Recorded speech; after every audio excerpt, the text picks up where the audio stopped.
రాజులకు రాజు ప్రభులో ప్రభు అయిన యేసుక్రీస్తు నామమున మీకు శుభములు. ఈరోజు దేవుడు మనకు అనుగ్రహించిన వాక్య ధ్యానము కీర్తనల గ్రంథము 23వ అధ్యాయము 3వ వచనము. నా ప్రాణమునకు ఆయన సేద తీర్చుచున్నాడు, తన నామమును బట్టి నీతి మార్గములలో నన్ను నడిపించుచున్నాడు. ప్రియులారా, ఈ వాక్య ధ్యానాన్ని మనం పరిశీలించినప్పుడు ఆయన మన ప్రాణమునకు ఏం చేస్తాడంట? సేద తీరుస్తాడు. ఎందుకంటే మనం ఏదైనా ఒక కష్టం వచ్చిందంటే ప్రాణము విసిగిపోయింది అంటూ ఉంటాము కదా. అయితే అలాంటి ప్రాణము విసిగిపోయి కృంగిపోయినటువంటి స్థితిలో ఉన్నటువంటి ప్రతి ఒక్కరిని కూడా ఆయన ఆదరించేవాడు. అందుకే ఆయనకు కలిగిన పేరు ఆదరణకర్త. అలాగే అలసిపోయినటువంటి నీ ప్రాణమునకు ఆయన సేద తీరుస్తాడంట, తెప్పరిల్ల చేస్తాడంట, నీకు సంతోషమును కలుగజేస్తాడంట. అమ్మయ్య అనుకునేలాగా నీవు నీ యొక్క జీవితంలో నీ ప్రాణమును బట్టి ఉత్సహించులాగున, సంతోషించులాగున, నెమ్మది కలిగేలాగున ఆయన సేద తీరుస్తాడు. తన నామమును బట్టి నీతి మార్గములలో నన్ను నడిపించుచున్నాడు అని భక్తుడు చెప్తున్నాడు. దేవుని యొక్క నామమే మనలను నీతిమంతులుగా చేస్తుంది. ఆయన రక్తమే మనలను నీతిమంతులుగా చేస్తుంది.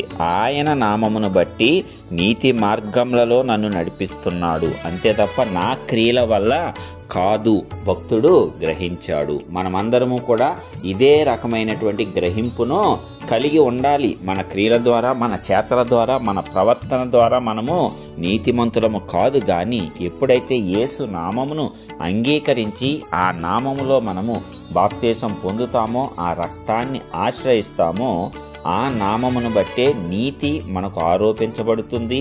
నీతి మార్గములలో మనము నడిపింపబడతాము. అది కేవలము దేవుని యొక్క ఉచితమైన ఉన్నతమైన కృప వలన మాత్రమే. అంతే తప్ప ఏ మనిషి కూడా నేను ఇన్ని ధర్మకార్యాలు చేశాను, ఇతరులకు ఎంత సహాయం చేశాను, ఇలాగా నేను నడుచుకున్నాను కాబట్టి నేను నీతిమంతుడనే అనుకోవటానికి లేదు.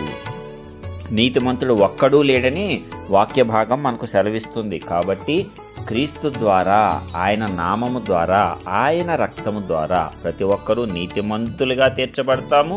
ఆయన నామమే నీతి మార్గంలో నిన్ను నడిపిస్తుంది. అందుకే ఆయన అన్నాడు, నేనే మార్గమును, సత్యమును, జీవమును. ఏ మార్గం అది?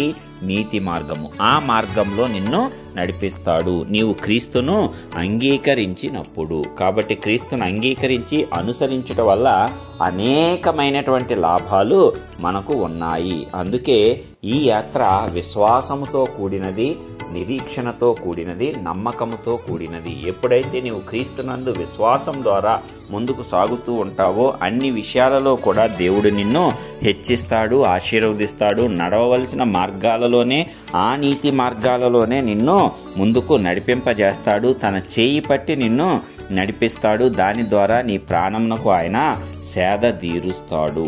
మరి ఈ రీతిగా మనమందరము కూడా దేవుని యొక్క ఉన్నతమైనటువంటి కృపను బట్టి నెమ్మదికరమైన, విశ్రాంతికరమైనటువంటి జీవితాలను జీవిద్దాము. ఆయన నామాన్ని ఆశ్రయిద్దాము. ఆయన నామమును బట్టి, ఆయన రక్తమును బట్టి నీతిమంతులుగా తీర్చబడి ఆ నీతి మార్గములలో ఆయన ద్వారా నడిపింపబడదాము. ఆయన నామాన్నే ఘనపరుద్దాము. ప్రార్థించుకుందాం.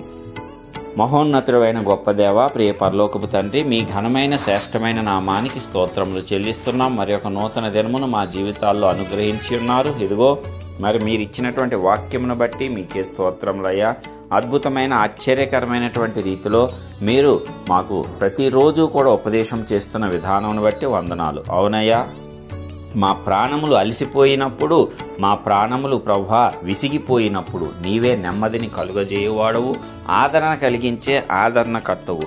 నీ నామమును బట్టి మమ్మల్ని నీతి మార్గంలో నడిపిస్తూ నీతిని మాకు నిత్యము స్థాపిస్తున్నటువంటి దేవా, నీకే వందనాలు. మరి ఇంత గొప్ప దేవుడిని కలిగి ఉన్న మేము నిజంగానే ధన్యులము. కాబట్టి నీ మార్గంలో అనుసరిస్తూ ఎల్లప్పుడూ కూడా నీకు లోబడి నీ చిత్త ప్రకారం ఈ లోకంలో జీవించేటువంటి హృదయాలను మా అందరికీ అనుగ్రహించి నీ నుంచి వచ్చే ప్రతి ఆశీర్వాదంను స్వతంత్రించుకొని ఈ లోకంలో నీ బిడ్డలుగా విజయవంతమైన జీవితాలను మేమందరము జీవించి మీ నామాన్ని ఘనపరిచేటట్లు నూతనమైన ఆత్మ అభిషేకంతో ఈ దినమున ప్రతి ఒక్క బిడ్డను నీవు దీవించి ఆశీర్వదించి నడిపించుకోవాల్సిందిగా మహిమ, ఘనత, ప్రభావములు మీకే ఆరోపిస్తూ యేసు పరిశుద్ధ నామమున ప్రార్థించి పొందుచున్నాం ప్రియ పరలోకపు తండ్రి. ఆమేన్.